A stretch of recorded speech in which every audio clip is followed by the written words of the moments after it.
அன்புடையர்களே அனைவருக்கும் இனிய வணக்கம். இது Vatican top 10 sponsor by Black Thunder, Ooty main road, Mettupalayam. Vatican top 10 நிகழ்ச்சியை ஒளிபரப்ப உதவியவர்கள் Black Thunder. Lucky Falls at Black Thunder, Ooty main road, Mettupalayam. நேரலை 2000 ஆண்டுகள் பாரம்பரியத்துக் கொண்டு விளங்கும் கத்தோலிக்க திருவையின் தலைமையிடம்தான் வத்திக்கான் நகரம். உலகின் பல்வேறு மாற்றங்களுக்கு காரணமாய் அமைந்திருக்கும் இந்த வத்திக்கானை மையமாக வைத்தே திருத்தந்தையர்களின் உலகளாவிய தொடர்பாடுகள் இருக்கின்றன, செயல் திட்டங்களும் நிறைவேறுகின்றன. அந்த வகையில் திருவை செய்திகள், திருத்தந்தையின் உரைகள், சந்திப்புகள், திருப்பயணங்கள், சமூக நேர்காணல்கள் என எண்ணற்ற நிகழ்வுகளை வாரந்தோறும் கொண்டு வருவதுதான் இந்த வத்திக்கான் டாப் 10. இன்றும் துன்புறும் கிறிஸ்தவர்களுக்கு உதவும் அமைப்பு, நிறைவடைந்த நோட்ரோடாம் பேராலய புனரமைப்பு பணி, வத்திக்கானில் தற்காலிக விலங்குகள் கண்காட்சி என பல நிகழ்வுகள் காத்திருக்கின்றன. அனைத்தையும் அறிந்து கொள்ள வாருங்கள் இன்றைய நிகழ்ச்சிக்குள் போகலாம்.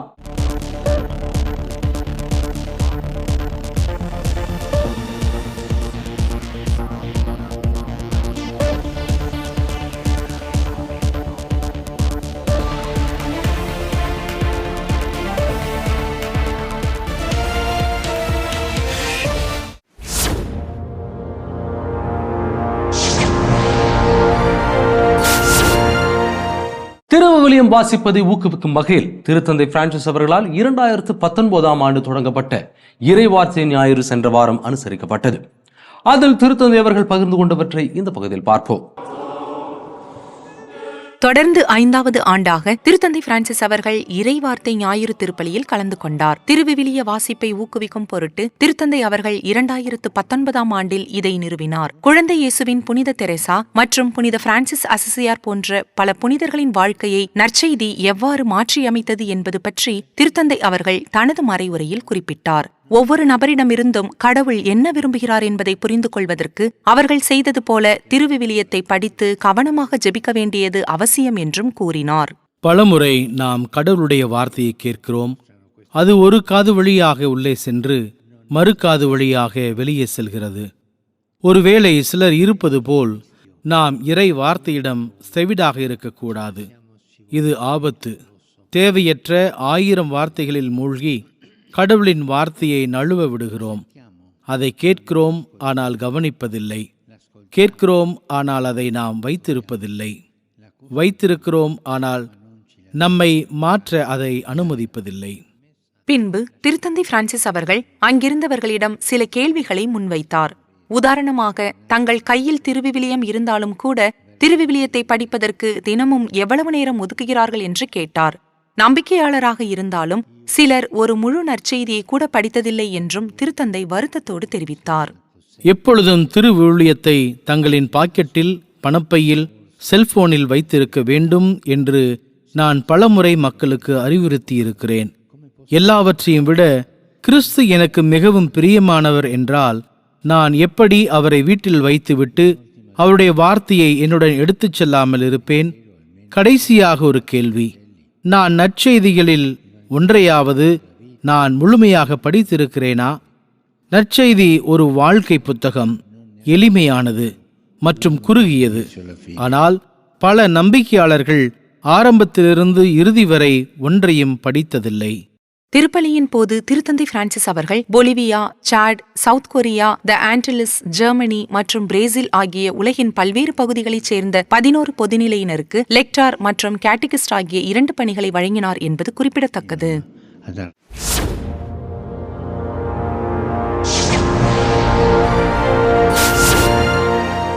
கடந்த வார பொது பார்வையாளர்கள் சந்திப்பின் போது போர் சூழல் நிலவும் இடங்களுக்காக ஜெபிக்கும்படி திருத்தந்தை அவர்கள் அழைப்பு விடுத்தார். அந்த காணொலியை இந்த பகுதியில் பார்ப்போம். கடந்த வாரம் நடைபெற்ற பொது பார்வையாளர்கள் சந்திப்பின் போது திருத்தந்தை பிரான்சிஸ் அவர்கள் போரில் உள்ள அனைத்து நாடுகளையும் நினைவு கூர்ந்து ஜெபிக்கும்படி அங்கிருந்தவர்களை கேட்டுக்கொண்டார். குர்திஸ்தான் தலைநகர் மீது சமீபத்தில் நடத்தப்பட்ட தாக்குதலில் 4 பேர் கொல்லப்பட்டதற்கு தனது கவலையை வெளிப்படுத்தினார். ஈராக் குர்திஸ்தான் தன்னாட்சி பிராந்தியத்தின் தலைநகரான எர்பிலின் நகர்ப்புறத்தில் ஏவுகணை தாக்குதலில் பாதிக்கப்பட்ட அனைத்து பொதுமக்களுக்கும் எனது அனுதாபத்தையும் உடனிருப்பையும் தெரிவித்துக் கொள்கிறேன். அண்டை நாடுகளுக்கிடையேயான நல்லுறவு என்பது இத்தகைய கொடூர செயல்களால் அல்ல, மாறாக உரையாடல் மற்றும் ஒத்துழைப்பால் கட்டமைக்கப்படுகிறது. பின்பு மறைக்கல்வி உரையில் சிற்றின்ப ஆசை மற்றும் பிறரை பயன்படுத்துவதை தவிர்ப்பது போன்றவற்றின் அவசியத்தை பற்றி பேசினார். மேலும் மற்றவரை மதிக்கவும் அக்கறையுள்ள அன்பை வலியுறுத்தவும் ஊக்கப்படுத்தினார். கிறிஸ்தவ ஒன்றிப்பிற்கு அர்ப்பணிக்கப்பட்ட அந்த வாரத்தின் தொடக்கம் குறித்தும் அறிவித்தார். உன் கடவுளாகிய ஆண்டவரை நேசி, உன்னைப் போலவே உன் அண்டை வீட்டாரையும் நேசி என்ற கருப்பொருளை கொண்ட கிறிஸ்துவ ஒன்றிப்புக்கான ஜெப வாரம் நாளை தொடங்குகிறது.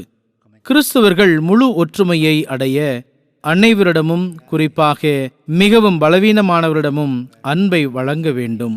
அதற்காக உங்களை ஜெபிக்க அழைக்கிறேன். பார்வையாளர்கள் சந்திப்பின் முடிவில் வன்முறை மற்றும் பதட்டத்தை அதிகரிக்க வழிவகுக்கும் நடவடிக்கைகளை குறிப்பாக மத்திய கிழக்கு நாடுகளில் எடுப்பதை தவிர்க்குமாறு அனைவருக்கும் வேண்டுகோள் விடுத்தார்.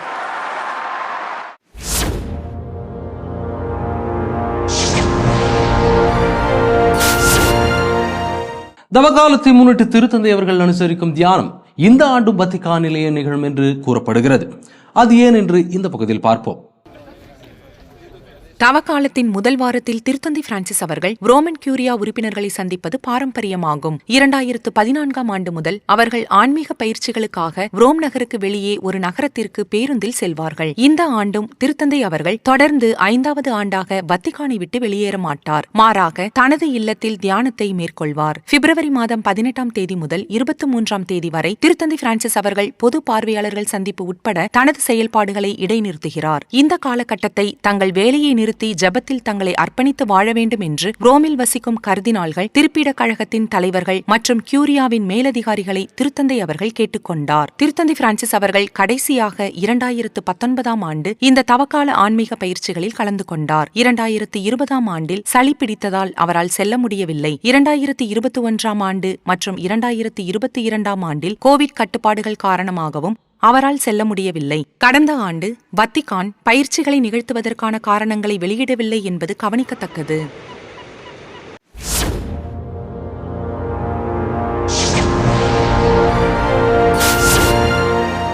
நெருக்கடிக்கு ஆளாகும் கிறிஸ்துவர்களை கொண்டுள்ள வியட்நாம் நாட்டின் கம்யூனிஸ்ட் கட்சியின் பிரதிநிதிகளை திருத்தந்தை அவர்கள் வத்திக்கானில் சந்தித்தார். அந்த காட்சிகளை இந்த பகுதியில் பார்ப்போம். வியட்நாம் கம்யூனிஸ்ட் கட்சியின் பிரதிநிதிகளை திருத்தந்தை பிரான்சிஸ் அவர்கள் சந்தித்தார். இந்த சந்திப்பின் போது பிரதிநிதிகளும் திருத்தந்தையும் பரிசு பொருட்களை பரிமாறிக்கொண்டனர். இதைத் தொடர்ந்து வருகை தந்த பிரதிநிதிகள் நாடுகளுடனான உறவுகளுக்கான செயலர் பால் ரிச்சர்ட் கேலகர் மற்றும் கர்தினால் பியத்ரோ பரோலின் அவர்களையும் சந்தித்தனர். திருப்பீடத்திற்கும் கம்யூனிஸ்ட் நாட்டிற்கும் இடையிலான தூதரக முயற்சிகள் கடந்த ஆண்டில் முன்னேற்றமடைந்துள்ளன. 2023ஆம் ஆண்டு ஜூலை மாதத்தில் வியட்நாம் ஒரு திருப்பீட பிரதிநிதியை அங்கீகரித்தது. ஒரு கூட்டு அறிக்கையில் அறிவிக்கப்பட்ட ஒரு முக்கியமான முன்னேற்றம் இது கருதப்படுகிறது. 2 மாதங்களுக்கு பிறகு மங்கோலியாவுக்கு திருத்தூது பயணம் மேற்கொண்டு திரும்பிய திருத்தந்தை பிரான்சிஸ் அவர்கள் இந்த வளர்ச்சிக்கு தனது ஆதரவை தெரிவித்தார். வியட்நாம் என்பது சமீப காலங்களில் திரு அவை பெற்ற மிக அழகான உரையாடல் அனுபவங்களில் ஒன்றாக இருக்கிறது. வியட்நாமுடன் மேற்கொண்ட இந்த உரையாடல் அதன் ஏற்ற தாழ்வுகளுடன் கூடிய வெளிப்படையான ஒன்று. மேலும் அது வெளிப்படையாக மெதுவாக முன்னோக்கி நகர்கிறது. சில சிக்கல்கள் இருந்தன, அவையும் தீர்க்கப்பட்டுள்ளன. வியட்நாமில் 10%த்திற்கும் குறைவான மக்களே கிறிஸ்தவர்கள். ஓபன் டோர்ஸ் அமைப்பின் கூற்றுப்படி அவர்களில் பலர் தங்கள் நம்பிக்கையின் காரணமாக நெருக்கடி மற்றும் துன்புறுத்தலுக்கு ஆளாகியுள்ளனர் என்பது கவனிக்கத்தக்கது.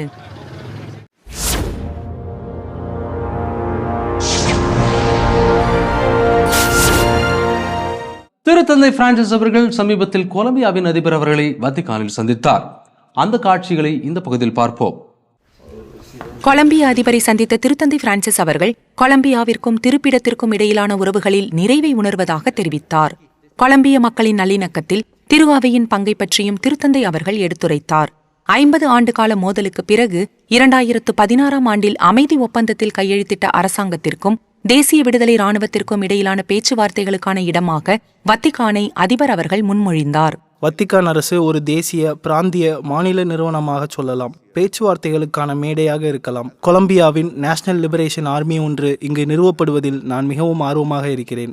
லத்தீன் அமெரிக்க நாட்டில் போர் நிறுத்தப்பட வேண்டும் என்ற குரல்களோடு திருத்தந்தை பிரான்சிஸ் அவர்களும் இணைந்துள்ளார். இந்த சந்திப்பின் போது உலகின் இந்த பகுதியை பாதிக்கும் மற்ற பிரச்சினைகள் குறித்தும் விவாதித்தனர். நாங்கள் நிக்கராகுவா பிரச்சினை பற்றி பேசினோம். கொலம்பியா இந்த விஷயத்தில் சிறந்த முயற்சிகளை எடுக்கும். காலநிலை நெருக்கடி மற்றும் புதைபடிவ எரிபொருட்களின் பரவல் அல்லாத ஒப்பந்தத்தில் கையெழுத்திடுவதற்கான முன்மொழி பற்றி நாங்கள் பேசினோம். பின்பு இந்த சந்திப்பின் போது இரு நாட்டு தலைவர்களும் பரஸ்பரம் பரிசு பொருட்களை பரிமாறிக்கொண்டனர்.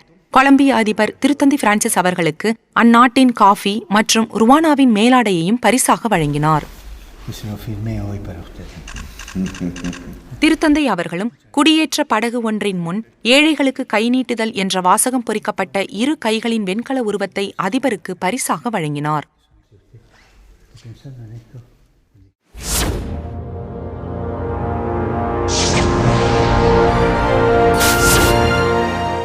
துன்புறும் கிறிஸ்தவர்களுக்கு உதவும் விதமாக குளோபல் கிறிஸ்டியன் ரிலீஃப் என்னும் அமைப்பு ஏற்படுத்தப்பட்டிருக்கிறது. அவ்வமைப்பு எப்படி செயல்படும் என்பது குறித்து இந்த பகுதியில் பார்ப்போம். ஓபன் டோர்ஸ் அமைப்பின் கூற்றுப்படி உலகம் முழுவதும் 365 மில்லியன் கிறிஸ்தவர்கள் துன்புறுத்தலை எதிர்கொள்கின்றனர்.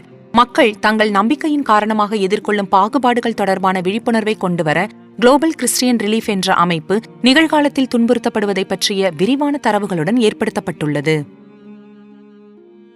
இது என்ன செய்ய போகிறது என்றால், எந்த ஒரு நாட்டிற்கு சென்றாலும் அங்கே நாம் பயன்படுத்தும் எந்த ஒரு தரவு தளத்தைப் போலவே இது இருக்கும்.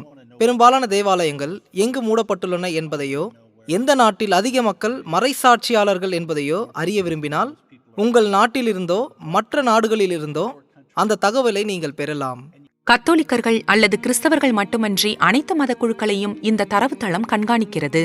ஒரு நாட்டில் சிறுபான்மையினராக இருப்பதால் சில சமயங்களில் புறக்கணிப்பு போன்ற பாகுபாட்டை உருவாக்கும் குழுக்களை அடிக்கடி இது அம்பலப்படுத்துகிறது. உதாரணமாக, சீனாவில் இஸ்லாமியர்கள் மற்றும் கிறிஸ்தவர்கள் இருவரும் துன்புறுத்தப்படுகிறார்கள். அங்கே 5 மில்லியன் இஸ்லாமியர்கள் வாழ்ந்து வருகின்றனர். அவர்கள் சுற்றி வளைக்கப்படுகிறார்கள். கம்யூனிச சித்தாந்தத்திற்கு சவால் விடும் எதையும் மறைக்க முயல்வதால் அவர்களை வதை முகாமில் வைத்துள்ளனர். இது பயங்கரமானது என்பதை மக்கள் தெரிந்து கொள்ள வேண்டும். மத சுதந்திரம் இல்லாத இந்த நிலை ஆப்பிரிக்கா அல்லது ஆசியாவில் மட்டும் நிலவும் ஒரு பிரச்சனை அல்ல என்பதை இந்த தரவுத்தளம் காட்டியுள்ளது என்று டாக்டர் டேவிட் கரி அவர்கள் தெரிவித்தார். மேற்கத்திய நாடுகளிலும் துன்புறுத்தும் போக்கு அதிகரித்து வருகிறது. நிக்கராகுவாவை நினைத்து பாருங்கள். பெரும்பாலோர் கத்தோலிக்கர்கள். ஆனால் வேறு எங்கும் இல்லாத அளவுக்கு அங்கு அதிகமான தேவாலயங்கள் மூடப்பட்டுள்ளன. ஏறக்குறைய 179 தேவாலயங்கள் என்று நினைக்கிறேன். மேலும் அவர்கள் போதகர்களையும் குறிவைக்கிறார்கள். 1973ஆம் ஆண்டு முதல் பாகிஸ்தான், ஈராக் மற்றும் கொலம்பியா போன்ற அதிக துன்புறுத்தல் விகிதங்களை கொண்ட சில நாடுகளில் குளோபல் கிறிஸ்டியன் ரிலீஃப் அமைப்பானது பங்குதாரர்களுடன் இணைந்து பணியாற்றியுள்ளது என்பது குறிப்பிடத்தக்கது.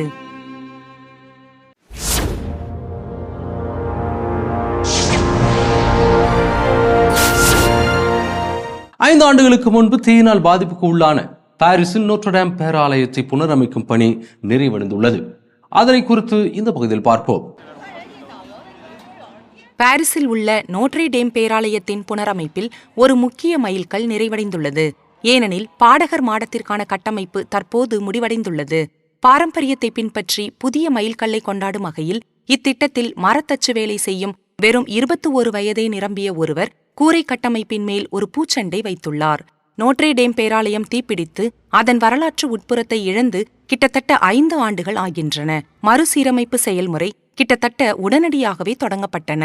தீ விபத்திற்கு 11 ஆண்டுகளுக்கு முன்பு 2008ஆம் ஆண்டில் திருத்தந்தை 16ஆம் பெனடிக்ட் அவர்கள் இந்த தேவாலயத்திற்கு கடைசியாக சென்றார். லூர்து பயணத்தின் போது அவர் நோட்ரே டேமின் வரலாற்று முக்கியத்துவத்தை பற்றி சிந்தனை வழங்கினார் என்பது குறிப்பிடத்தக்கது.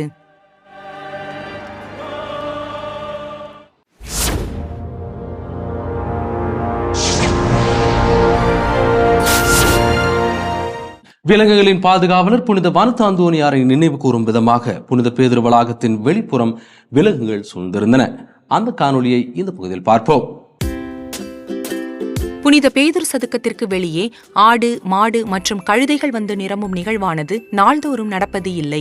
ஆனால் விலங்குகளின் பாதுகாவலர் புனித வனத்து அந்தோனியார் திருநாளில் ஒவ்வொரு ஆண்டும் ஒரு நாள் இவ்வாறு நடப்பது பாரம்பரியமாக நடந்து வருகிறது. இத்தாலிய கால்நடை வளர்ப்பாளர்கள் சங்கம் நடத்திய இந்த தற்காலிக மிருகக்காட்சி சாலையை பார்வையிட ரோமானியர்கள், சுற்றுலா பயணிகள் மற்றும் கால்நடைகளை வளர்ப்பவர்கள் கூடியிருந்தனர். எனக்கு இது பிடித்திருக்கிறது. ஏனென்றால் ஒவ்வொரு நாளும் நான் விலங்குகளுடன் வேலை செய்கிறேன். எனக்கு ஒரு கால்நடை பண்ணை உள்ளது. நான் மாட்டிறைச்சி கால்நடைகளை வளர்க்கிறேன். அதனால் நான் இங்கு வந்திருக்கிறேன். நகரின் நடுவில் விலங்குகளை பார்ப்பது மிகவும் அழகாக இருந்தது. உண்மையில் இப்படி வெவ்வேறு விலங்குகளை ரோமின் நடுவிலும் புனித பேதுரு சதுக்கத்திலும் பார்ப்பது அவ்வளவு பொதுவானதல்ல. எனவே நாங்கள் மிகவும் உற்சாகமாக நேரத்தை செலவழித்தோம். அது ஒரு அழகான காளையாக அமைந்தது. இந்த திடீர் மிருக காட்சி சாலையில் தங்கள் விலங்குகளை காட்சிப்படுத்த ஒரு வாய்ப்பாக அமைந்தது விவசாயிகள் மற்றும் கால்நடைகளை வளர்ப்பவர்களுக்கு மிகுந்த மகிழ்ச்சியை தந்தது என்றால் அது மிகையல்ல. நாடு தழுவிய இந்த அழகான திருவிழா நிகழ்வு 17 ஆண்டுகளாக இங்கு நிகழ்ந்து வருகிறது. இங்கு ரோம் மக்கள், அனைத்து சுற்றுலா பயணிகள் மற்றும் வழிப்போக்கர்கள் என பல்வேறு இனத்தவரும் விலங்குகளை வளர்ப்பவர்களும் தங்கள் விலங்குகளுடன் கொண்டிருக்கும் உறவுகளை பார்க்கலாம். புனித வனத்து அந்தோனியார் ஒரு எகிப்திய துறவி ஆவார். அவர் பாலைவனத்தில் நோன்பு இருந்தார். அங்கு அவருக்கு துணை விலங்குகள் மட்டுமே என்பது வியப்பிற்குரியது.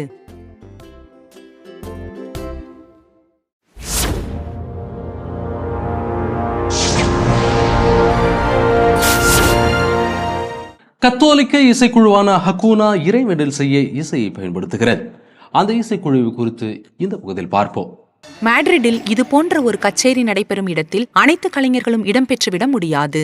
இதில் சிலர் மட்டுமே வெற்றி பெற்றுள்ளனர். அவர்களில் பியான்ஸ், மடோனா, கோல்பிளே மற்றும் தற்போது த கேத்தலிக் மியூசிக் ஆஃப் ஹக்கூனா.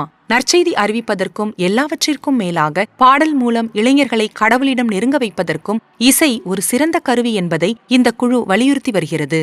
ஒரு பாடலை உருவாக்க விரும்புவது முக்கியமே அல்ல, மாறாக அதில் உலகத்திற்கு ஏதாவது சொல்ல வேண்டும் அல்லது உலகத்திற்காக ஏதாவது பாட வேண்டும் என்று நினைப்பதுதான் முக்கியம். இது வாழ்க்கை அனுபவம் அல்லது ஜபத்தை உள்ளடக்கியதாக இருக்க வேண்டும். பின்னர் அந்த ஜபமானது ஒரு பாடலாக உருவாக்கப்பட்டு பின்னர் உலகிற்கு அனுப்பப்படுகிறது. ஹக்கூனாவின் மிக சமீபத்திய கச்சேரிக்கு கிட்டத்தட்ட 16,000 டிக்கெட்டுகள் விற்கப்பட்டன. இளைஞர்கள் ஒன்றாக இறைவேண்டல் செய்ய அங்கு இசையை பயன்படுத்தினார்கள் என்பது கவனிக்கத்தக்கது.